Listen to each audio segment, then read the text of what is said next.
Allez, il est 7h41, Renaud Muselier, bonjour. Bonjour. Merci d'être avec nous. Vous êtes, je le rappelle, président de la région Sud. J'insiste, Provence-Alpes-Côte d'Azur. Bon, Renaud Muselier, plusieurs choses. D'abord, l'Aquarius qui fait route vers Marseille. Est-ce que Marseille doit ouvrir son port à l'Aquarius ? La première question, c'est est-ce que, dans le cadre du droit international, Marseille est le premier port de destination dans le cadre d'un convoi humanitaire par mer ? La réalité, c'est que aujourd'hui, ce bateau refuse d'aller à Malte, refuse d'aller en Italie. C'est Malte et l'Italie qui refusent de le laisser accoster aussi. Oui, mais enfin là, dans le cadre de la loi internationale, il faut quand même respecter les lois internationales. Et il y a un problème quand même qui est sous-jacent en permanence avec ce bateau, c'est que le premier port qu'il touche, il perd son pavillon, hein. Puisqu'il est en situation de perdre son pavillon panaméen. Exactement. Bon, et il y a 10 jours, il était à Marseille pour une réparation. Il est allé au large des côtes. Au large des côtes, il a eu un problème avec les Libyens. Il ramasse ces pauvres gens qui sont en situation épouvantable. Il ramasse. C'est un peu le cas parce que sur l'eau, ils sont même presque battus avec les Libyens. Donc c'est quand même une situation qui est un peu. On est le dernier maillon d'une chaîne de trafic d'êtres humains. Là, il y a quelque chose qui va pas. Hein. Bon, alors maintenant, s'il arrive à Marseille, on est dans le cadre du droit international. Si le droit international est valable, il faudra quand même les accueillir, notamment ceux qui sont dans une situation de précarité de santé. Est-ce que vous comprenez le gouvernement quand le gouvernement dit on va le laisser accoster, mais les 58 migrants, il faut absolument qu'on trouve une solution européenne. Mais bien sûr. Moi je suis médecin, donc de toute façon je peux pas laisser faire. C'est pour ça que je vous pose la question. Je peux pas laisser faire croire une seule seconde qu'on ne soigne pas les gens qui sont en détresse, voilà. Mais si la détresse est absolue, je veux dire les Italiens ou les Maltais ont une responsabilité majeure là-dedans. Oui. D'autre part, donc soignons ceux qui doivent être soignés. Oui. Pour les autres, il faut bien entendu trouver une solution, mais je crois que effectivement il faut la trouver au niveau européen. Mais je pense que d'entrée, il faut que le gouvernement français demande la mise en place d'une réunion permanente, c'est un conseil des migrants, des ministres de l'Intérieur européens.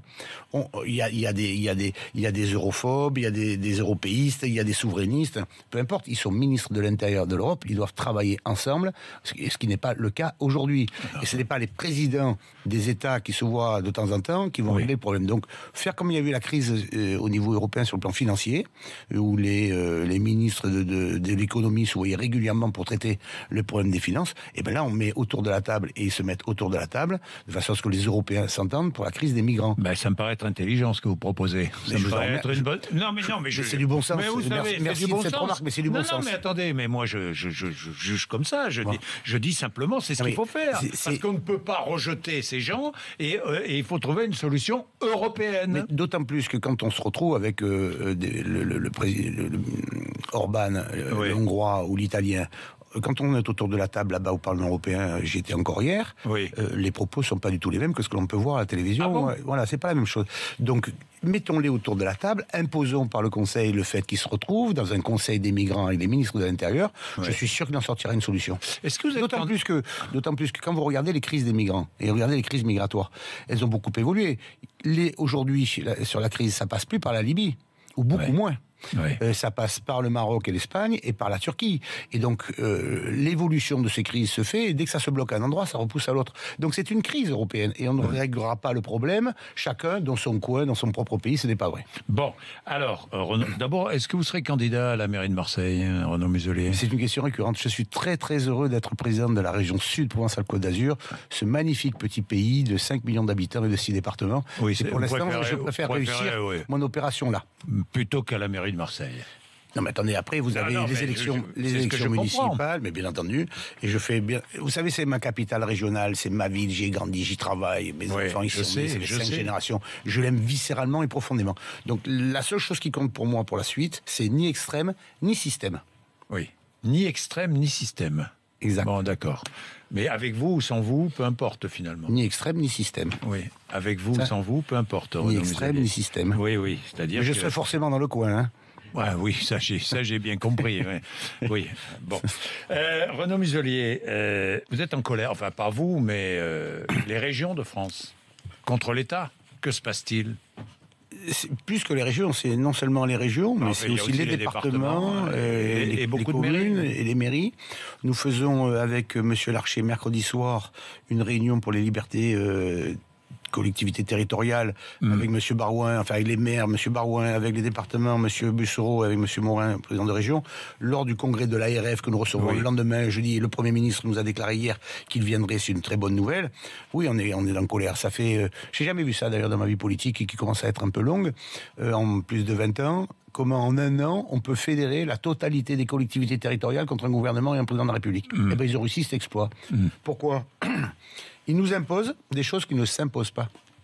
Et nous, en ce qui concerne les régions, on a une diminution de notre budget global on dépend directement des dotations globales de l'État. Pour la région sud, c'est près de 400 millions d'euros, 35 millions d'euros cette année. Donc on se retrouve en permanence à supporter la politique du gouvernement qui nous facture les charges et qui nous reprend les compétences. Donc on est dans une histoire, en fait, une recentralisation. Le problème, c'est que cette recentralisation est inacceptable. Ouais, le problème, c'est que vous êtes accompagné d'une mauvaise image, de mauvaise gestion. Les régions, mais c'est vrai, non ? Ben alors pour la région sud, je suis arrivé.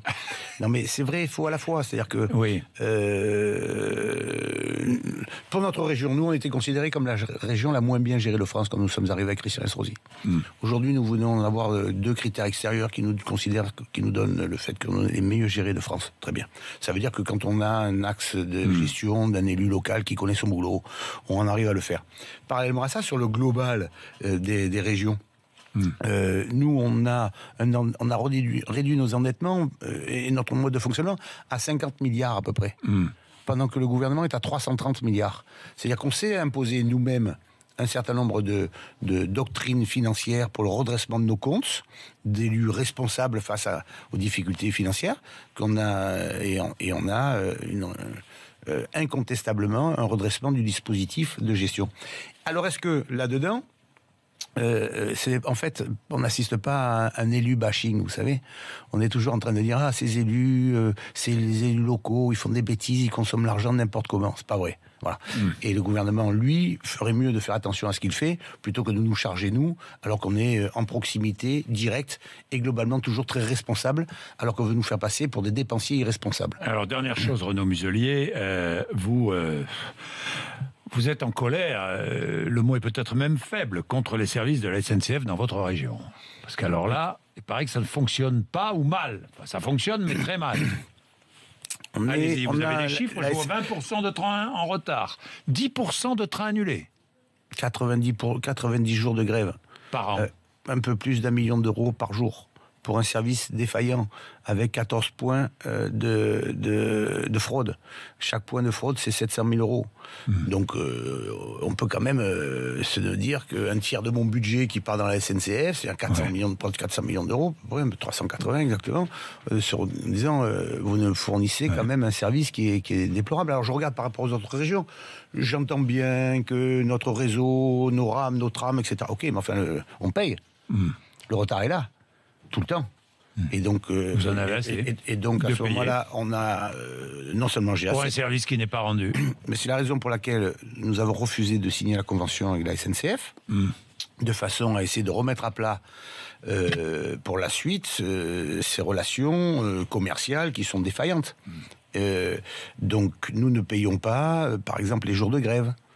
Ce qui quand même ampute considérablement. Donc on est dans des contentieux qui, au fil du temps, depuis que nous sommes là, c'est de l'ordre de 35 à 40 millions d'euros par an. Et donc on va être au tribunal administratif derrière pour régler ça. Mais ça ne règle pas mon problème de fonctionnement. Et dans mon problème, moi je veux bien payer un service qui soit à la hauteur de nos attentes, ce qui n'est pas le cas. Et j'espère qu'avec la loi de Madame Borne, qui est une très bonne chose, nous aurons la possibilité...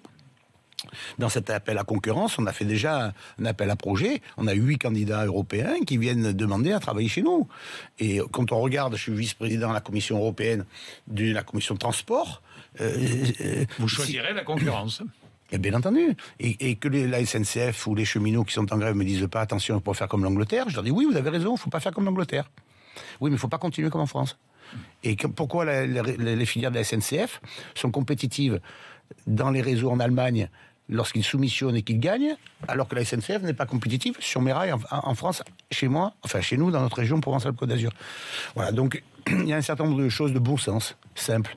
Voilà, on a un service, on paye un service, le service n'est pas à l'auteur, on ne le paye pas. Merci Renaud Muselier, 7h51, merci d'être venu nous voir.